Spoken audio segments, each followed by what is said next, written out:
आज तक जितनी भी मानव के इतिहास में लड़ाई हुई है उसमें वर्ल्ड वॉर 2 सबसे ज्यादा डिस्ट्रक्टिव था, इसमें सबसे ज्यादा विनाश हुआ था। और अगर किसी से भी आप पूछे थे कि एक बंदे का नाम बताओ जिसकी वजह से वॉर शुरू हुआ, तो बहुत लोग ये कहेंगे अडोल्फ हिटलर। ये जर्मनी का लीडर था और बहुत लोग का ये मानना है कि इस बंदे की वजह से वर्ल्ड वॉर 2 स्टार्ट हुआ था। वर्ल्ड वॉर 2 में जर्मनी और इटली इन दोनों का एक अलायंस था जिसको एक्सिस अलायंस कहते थे। और इसमें इटली का जो लीडर था बेनितो मुसोलिनी, उसकी मौत कैसे हुई थी उसके लिए मैंने एक अलग से वीडियो बनाया है, उसका लिंक इस वीडियो के डिस्क्रिप्शन में है। इस वीडियो में हम बात करेंगे कि एडोल्फ हिटलर के आखिरी के दिनों में क्या हुआ और फाइनली उसकी मौत कैसे हुई। इस वीडियो में मैंने जो भी बातें की हैं वो मैंने एक बुक से ली है। उस बुक का नाम है inside Hitler's bunker, the rise and fall of the third Reich. इस बुक का लिंक आपको इस वीडियो के डिस्क्रिप्शन में मिल जाएगा। कहानी शुरू होती है साल 1933 से। ये वो साल था जब हिटलर जर्मनी में पावर में आया था। पावर में आने के बाद हिटलर ने जर्मनी का री आर्मामेंट शुरू किया, उसको रीमिलिटराइज किया, क्योंकि वर्ल्ड वॉर 1 के बाद जर्मनी पे ये रिस्ट्रिक्शन लगा दिए गए थे कि आपकी आर्मी बड़ी नहीं हो सकती, आपके पास सबमरीन्स नहीं हो सकती, आपके पास एयरफोर्स नहीं हो सकती। इन सारी चीजों के अगेंस्ट जाते हुए हिटलर ने अपनी मिलिट्री को बहुत स्ट्रांग किया। और फिर 1 सितंबर साल 1939 को जब हिटलर ने पोलैंड को इन्वेड किया, तो उसके तुरंत बाद एलाइड कंट्रीज यानी ब्रिटिश लोग और फ्रेंच लोगों ने अनाउंस कर दिया कि अब वो जर्मनी के साथ वॉर पे हैं। और इस तरह यूरोप में शुरुआत हो गई वर्ल्ड वॉर 2 की। शुरुआत में तो जर्मनी को बहुत जीत मिली, उन्होंने एक एक करके कंट्रीज को हराना शुरू किया, बहुत सारे एरियाज को उन्होंने कैप्चर किया। बट साल 1942 में स्टालिनग्राड के बैटल में जब जर्मनी की हार हुई, ईस्टर्न फ्रंट पे बहुत बड़ी हार थी, तब दुनिया को पहली बार ऐसा लगा कि नहीं, जर्मनी भी इस लड़ाई में हार सकती है। उसके बाद बैटल ऑफ कर्स्क में और बुरी हार हुई जर्मनी की, और अब ये बात क्लियर होने लग गई थी कि जर्मनी ये लड़ाई जीत नहीं सकती। इन सारे अलग अलग बैटल्स के बारे में मैंने वीडियोस बनाए हैं, उन सबका लिंक आपको इस वीडियो के डिस्क्रिप्शन में मिल जाएगा। 1945 की शुरुआत होते होते अब जर्मनी के लोगों को पता चल गया था कि किसी भी कीमत पे जर्मनी लड़ाई में जीत नहीं सकती है। पर हिटलर अभी भी कन्विंस था कि वो हार मानने के लिए तैयार नहीं था। 1945 के शुरुआत में ईस्टर्न फ्रंट पे जो रेड आर्मी है वो ओडर नदी के तट पे आ चुकी थी। इतने नजदीक थे कि बर्लिन के सिर्फ 76 किलोमीटर दूर थे रेड आर्मी लोग। और बर्लिन की अगर वेस्ट की बात करें तो एलाइड फोर्सेस जो हैं वो एल्बा नदी के पास आ गई थी। उसके जस्ट पहले हिटलर ने एक फाइनल डेस्परेट अटैक किया था एलाइड फोर्सेस के ऊपर, आर्डेन ऑफेंसिव जिसको कहते हैं, उसके मैंने वीडियो बनाया है। वो ऑफेंसिव फेल हुआ था और अब एलाइड फोर्सेस भी बहुत तेजी से अप्रोच कर रही थी बर्लिन को वेस्टर्न डायरेक्शन से। तो दोनों तरफ से बर्लिन घिर चुका था और बर्लिन में ही अभी हिटलर था। 16 जनवरी साल 1945 को हिटलर बर्लिन में फ्यूरर बंकर में शिफ्ट हो गया। इसके नाम से ही पता चल रहा है कि यह बंकर फ्यूरर यानी हिटलर के लिए बनाया गया था। और इस बंकर में बहुत सारे अंडरग्राउंड फ्लोर्स थे, बहुत सारी फैसिलिटीज थी। इस तरह से इस बंकर को डिजाइन किया गया था कि बहुत समय तक यहां पे हिटलर और उसके इंपॉर्टेंट जो मिनिस्टर्स हैं वो रह सकते हैं। फ्यूरर बंकर से रिलेटेड कुछ बहुत इंटरेस्टिंग फैक्ट्स हैं, उसके मैंने एक अलग से वीडियो बनाया है, आपको लिंक डिस्क्रिप्शन में मिल जाएगा। 16 अप्रैल 1945 को रेड आर्मी ने अपना बर्लिन का जो ऑपरेशन है वो स्टार्ट किया। बर्लिन के ऊपर ईस्टर्न साइड से 3 प्रोंग्ड अटैक किया रेड आर्मी ने। एक ऊपर से सेंटर से जुखोव आ रहा था और नीचे से मार्शल कॉर्नेव। और इसके वजह से अब ऐसा लग रहा था कि कितने ही दिनों में, कुछ दिनों में बर्लिन की पूरी तरह हार हो जाएगी। रेड आर्मी धीरे धीरे आगे बढ़ रही थी और 20 अप्रैल 1945 जो हिटलर का जन्मदिन था, उस दिन बर्लिन के सिटी सेंटर पे रशियन आर्टिलरी शेल्स गिरने लगे। ये देख के अब बर्लिन की जनता और हिटलर भी पूरी तरह शॉक हो गया कि इतने नजदीक आ चुके हैं लोग कि उनकी आर्टिलरी यहां तक पहुंच रही है।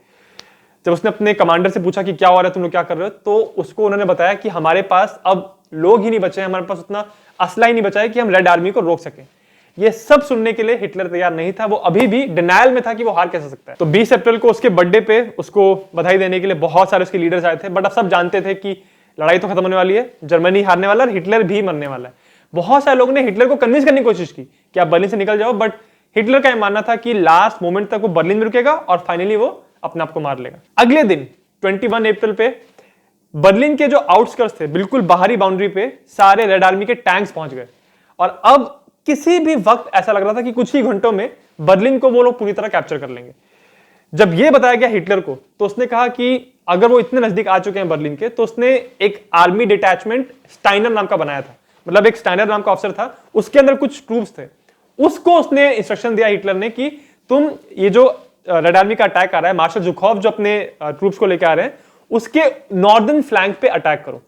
तो इस अटैक की वजह से जितने भी रेड आर्मी के ट्रूप्स हैं वो बर्लिन में फंस जाएंगे और वैसे ही फंसेंगे जैसे जर्मनी की आर्मी की 6th आर्मी स्टालिनग्राड में फंस गई थी। तो इस उम्मीद की वजह से उसने स्टाइनर को अटैक करने के लिए ऑर्डर दिया।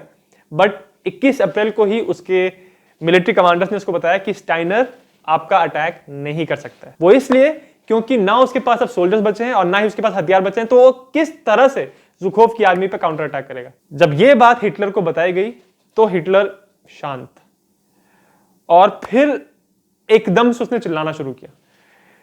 उसने फाइनली इस बात को एडमिट किया कि अब जर्मनी ये लड़ाई हार चुकी है।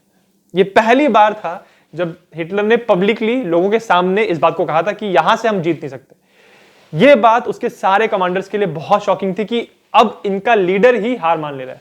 और जब ये बात बाकी लोगों तक पहुंची, हरमन गोरिंग जो जर्मनी की लुफ्टवाफे, उनकी एयरफोर्स का जो चीफ था, उसको जब वो अभी कहीं और बैठा था, कहीं दूसरी जगह पे, उसको जब टेलीग्राम पहुंचा कि हिटलर ने ऐसा ऐसा कहा है, तो उसने फिर हिटलर को टेलीग्राम किया कि अगर आपको ऐसा लग रहा है तो आप मुझे अगर आज्ञा दें तो अब राइक का कमांडर मैं बन जाऊंगा और मैं आगे लेके जाऊंगा। जब ये बात हिटलर को बताई गई तो उसको लगा कि ये तो धोखा दे रहा है मेरे को, तो उसने तुरंत फिर गोरिंग को बोला कि तुम सारे अपनी पोजीशन छोड़ो, नहीं तो तुमको मैं अरेस्ट कर लूंगा। तो उसके सारे जो इंपॉर्टेंट बंदे थे उसको छोड़ छोड़ के जा रहे थे। उसका जो राइट हैंड मैन था हाइनरिक हिमलर, जो एसएस का चीफ था, उसने भी रिक्वेस्ट की थी हिटलर को वहां से निकलने के लिए, बट अंदर ही अंदर वो खुद को बचाने की सोच रहा था और वो उसने ऑलरेडी वेस्टर्न एलाइज से बात करना शुरू कर दिया था अनकंडीशनल सरेंडर के बारे में। हिटलर अब कन्विंस हो चुका था कि वो लड़ाई नहीं जीत सकता और उसने ये डिसाइड कर लिया था कि वो यहीं रुकेगा और सुसाइड करेगा।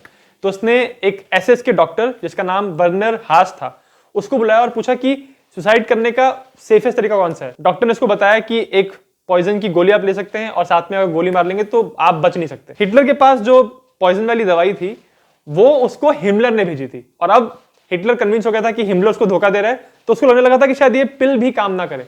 तो उसने उस दवाई को टेस्ट करने के लिए पहले उसका जो कुत्ता था ब्लॉन्डी, उसको उसने वो दवाई खिलवाई और वो कुत्ता तुरंत मर गया। तो फिर हिटलर कन्विंस हो गया कि ये जो दवाई है ये इफेक्टिव है। तो 29 अप्रैल की मिडनाइट को, एकदम रात के समय, उसने उसकी जो गर्लफ्रेंड थी इवा ब्राउन, उसके साथ बंकर के अंदर ही एक छोटी सी सेरेमनी में शादी की और उसके बाद वो सारे अपने जितने भी वहां पे लोग थे उसके बाद उन्होंने एक एक करके मिलना शुरू किया। 29 अप्रैल को ही उसने अपनी फाइनल विल लिखी जिसमें उसने कहा कि उसके मरने के बाद head of state of Germany होगा ग्रैंड एडमिरल कार्ल डॉनिट्ज, यानी वो बंदा जिसने जर्मनी की यू बोट फ्लीट को इतना मजबूत किया था। वुल्फ पैक टेक्निक को यूज करके उसने बैटल ऑफ अटलांटिक में बहुत जीतें हासिल की थी। और जर्मनी का चांसलर होगा अब जोसेफ गोबेल्स। 29 अप्रैल को उसको बताया गया कि मुसोलिनी का क्या हशर हुआ है। मुसोलिनी को मार दिया गया था और उसकी बॉडी को एक चौराहे पे टांग के उसकी बहुत इंसल्ट की गई थी और इसके बारे में मैंने एक अलग से वीडियो बनाया है, उसका लिंक आपको इस वीडियो के डिस्क्रिप्शन में मिल जाएगा। हिटलर कन्विंस हो गया था कि वो किसी भी हालत में इस तरह से अपने दुश्मन के ट्रूप्स के हाथों में नहीं पहुंचेगा। तो इस वजह से ऐसा कहते हैं कि वो और भी कंफर्म हो गया था कि अब उसको सुसाइड ही करनी है, खुद को और अपनी गर्लफ्रेंड को लेके उसको सुसाइड करनी थी और अपनी बॉडी को पूरी तरह से नष्ट करना था। तो उसने अपने इंस्ट्रक्शंस अपने एक ऑफिसर को दिए और उसके बाद सब लोगों से हाथ मिलाने के बाद, मिलने के बाद, वो अपनी एक स्टडी में चला गया अपनी गर्लफ्रेंड को लेके। ये बात है 30 अप्रैल साल 1945 की। दोपहर के 2:30 बजे हिटलर अपनी गर्लफ्रेंड, जब उसकी वाइफ थी, ईवा ब्राउन को लेके अपनी स्टडी में गया और उसके कुछ समय के बाद उसके जो बाहर ऑफिसर्स थे उसमें से 2 बंदे अंदर गए और देखा कि हिटलर और ईवा ब्राउन दोनों मरे हुए हैं। उसके बाद जोसेफ गोबल्स और कुछ और लोगों को अंदर बुलाया गया और उन्होंने भी देखा कि हिटलर यहां मर गए। उसके बाद हिटलर की बॉडी को और उसकी ईवा ब्राउन जो उसकी वाइफ थी, उन दोनों की बॉडी को बाहर लेके गए और उसके ऊपर पेट्रोल डाल के उन दोनों की बॉडीज को जला दिया गया। बट बाहर इतनी शेलिंग हो रही थी सोवियत आर्टिलरी की कि जितने भी लोग बाहर खड़े थे वो लोग भी अंदर छुप के खड़े थे। उसकी बॉडी जो थोड़ी बहुत जली थी उसको एक क्रेटर में डाल दिया गया, क्योंकि इतनी शेलिंग हुई थी, वहां बहुत गड्ढे होकर रखे थे, तो वहां पे डाल के उसको की तरह से बंद कर दिया गया। और इस तरह एडोल्फ हिटलर, जिसको बहुत लोग कहते हैं कि वर्ल्ड वॉर 2 को स्टार्ट इस बंदे ने करवाया था, इसका अंत हुआ। एडोल्फ हिटलर की मौत को लेके बहुत सारी कॉन्स्पिरेसी थ्योरीज हैं। बहुत लोग ऐसा मानते हैं कि एडोल्फ हिटलर मरा नहीं था और जितनी भी कॉन्स्पिरेसी थ्योरीज हैं उसमें से एक बहुत पॉपुलर है कि अपने मरने से बहुत पहले, बहुत समय पहले ही हिटलर वहां से निकल गया था और बर्लिन से निकल के, जर्मनी से निकल के वो सबमरीन को यूज करके अर्जेंटीना पहुंच गया था और अर्जेंटीना में वो सेफ था। बहुत सारी ऐसी कॉन्स्पिरेसी थ्योरीज थी, बट सोवियत लोगों ने अनाउंस किया कि उन्होंने हिटलर की बॉडी को निकाला है। उसके बाद उस पर बहुत सारे उसकी बॉडी के जो रिमेन्स थे उसके ऊपर टेस्ट किए गए और कंफर्म किया गया कि वो हिटलर की ही बॉडी थी। बट फिर भी कुछ लोग मानने वाले तो मानते ही हैं कि हिटलर मरा नहीं था और वो बहुत बाद में कभी मरा होगा। हिटलर की मौत से रिलेटेड जो अर्जेंटीना वाली थ्योरी है, इसके ऊपर मैं एक अलग से वीडियो बनाऊंगा, उसका लिंक मैं इस वीडियो के डिस्क्रिप्शन में डाल दूंगा। अगर आपको हिटलर के आखिरी के दिनों के बारे में और डिटेल में पढ़ना है तो मैं आपको यही बुक रिकमेंड करूंगा, inside Hitler's bunker the final days of the third राइख। इस बुक का लिंक इस वीडियो के डिस्क्रिप्शन में है। और हिटलर की लाइफ के जो आखिरी 10 दिन थे, इन 10 दिनों के ऊपर एक बहुत कमाल की पिक्चर बनी है। उस पिक्चर का नाम है डाउनफॉल। ये पिक्चर एक्चुअली जर्मन लैंग्वेज में है बट उसके सबटाइटल्स आपको मिल जाएंगे इंग्लिश में। बहुत ही अच्छी पिक्चर है और इस पिक्चर में जिस बंदे ने हिटलर का रोल किया है उसकी एक्टिंग लाजवाब है। वो मूवी हिस्टोरिकली बहुत एक्यूरेट है, तो उस मूवी को रिव्यू करने के लिए मैंने एक अलग से वीडियो बनाया है। अगर आपको वीडियो पसंद आया तो मेरे चैनल जिज्ञासिम को सब्सक्राइब जरूर करें। और अगर आपको वर्ल्ड वॉर 2 के बारे में पूरा डिटेल में जानना है स्टार्टिंग से लेकर एंड तक, तो मैंने एक वर्ल्ड वॉर 2 की सीरीज बनाई है, world war 2 from beginning to end. उस सीरीज का भी लिंक आपको इस वीडियो के डिस्क्रिप्शन में मिल जाएगा।